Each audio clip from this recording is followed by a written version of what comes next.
اور ماں باپ کے ساتھ بھلائی کرتے رہو۔ اگر ان میں سے ایک یا دونوں تمہارے سامنے بڑھاپے کو پہنچ جائیں تو ان کو اف تک نہ کہنا اور نہ انہیں جھڑکنا، اور ان سے بات ادب کے ساتھ کرنا، اور عجز و نیاز سے ان کے آگے جھکے رہو اور ان کے حق میں دعا کرو کہ اے پروردگار، جیسا انہوں نے مجھے بچپن میں شفقت سے پرورش کیا ہے تو بھی ان کے حال پر رحمت فرما۔ جو کچھ تمہارے دلوں میں ہے تمہارا پروردگار اس سے بخوبی واقف ہے۔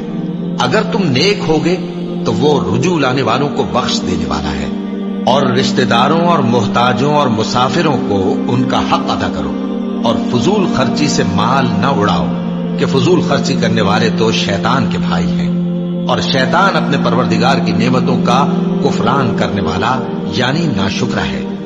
اور اگر تم اپنے پروردگار کی رحمت یعنی فراخ دستی کے انتظار میں جس کی تمہیں امید ہو ان مستحقین کی طرف توجہ نہ کر سکو تو ان سے نرمی سے بات کہہ دیا کرو، اور اپنے ہاتھ کو نہ تو گردن سے بندھا ہوا یعنی بہت تنگ کر لو کہ کسی کو کچھ دو ہی نہیں، اور نہ بالکل کھول ہی دو کہ سبھی کچھ دے ڈالو، اور انجام یہ ہو کہ ملامت زدہ اور حسرت زدہ ہو کر بیٹھ جاؤ۔ بے شک تمہارا پروردگار جس کی روزی چاہتا ہے فراخ کر دیتا ہے، اور جس کی روزی چاہتا ہے تنگ کر دیتا ہے۔ وہ اپنے بندوں سے خبردار ہے اور ان کو دیکھ رہا ہے۔ اور اپنی اولاد کو مفلسی کے خوف سے قتل نہ کرنا، کیونکہ ان کو اور تم کو ہم ہی رزق دیتے ہیں۔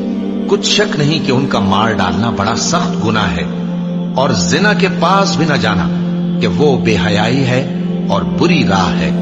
اور جس جاندار کا مارنا اللہ نے حرام کیا ہے اسے قتل نہ کرنا مگر جائز طور پر یعنی بفتوائے شریعت۔ اور جو شخص ظلم سے قتل کیا جائے ہم نے اس کے وارث کو اختیار دیا ہے کہ ظالم قاتل سے بدلہ لے، تو اس کو چاہیے کہ قتل کے قصاص میں زیادتی نہ کرے کہ وہ منصور و فتح یاب ہے۔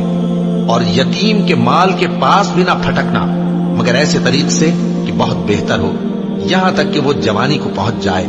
اور عہد کو پورا کرو کہ عہد کے بارے میں ضرور پرسش ہوگی، اور جب کوئی چیز ناپ کر دینے لگو تو پیمانہ پورا بھرا کرو، اور جب تول کر دو تو ترازو سیدھی رکھ کر تولا کرو۔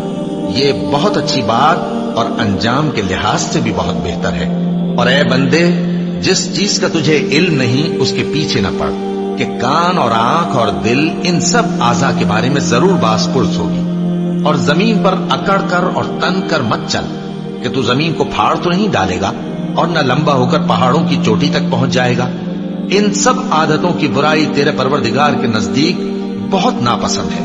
اے پیغمبر، یہ ان ہدایتوں میں سے ہیں جو اللہ نے حکمت کی باتیں تمہاری طرف وحی کی ہیں، اور اللہ کے ساتھ کوئی اور معبود نہ بنانا کہ ایسا کرنے سے ملامت زدہ اور راندہ درگاہ بنا کر جہنم میں ڈال دیے جاؤ گے۔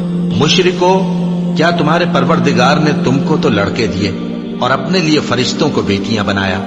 کچھ شک نہیں کہ یہ تم بڑی نامعقول بات کہتے ہو۔ اور ہم نے اس قرآن میں طرح طرح کی باتیں بیان کی ہیں تاکہ لوگ نصیحت حاصل کریں، مگر وہ اس سے اور بدک جاتی ہیں۔ کہہ دو کہ اگر اللہ کے ساتھ اور معبود ہوتے جیسا کہ یہ کہتے ہیں تو وہ ضرور عرش والے کی طرف لڑنے بھیڑنے کے لیے رستہ نکالتے۔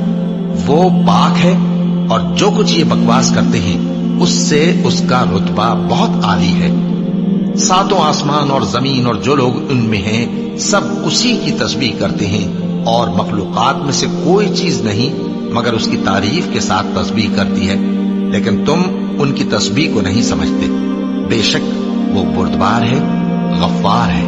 اور اے نبی، جب تم قرآن پڑھا کرتے ہو تو ہم تم میں اور ان لوگوں میں جو آخرت پر ایمان نہیں رکھتے چھپا ہوا پردہ یعنی حجاب ڈال دیتے ہیں، اور ان کے دلوں پر بھی پردے ڈال دیتے ہیں کہ اسے سمجھ نہ سکیں، اور ان کے کانوں میں ثقل پیدا کر دیتے ہیں۔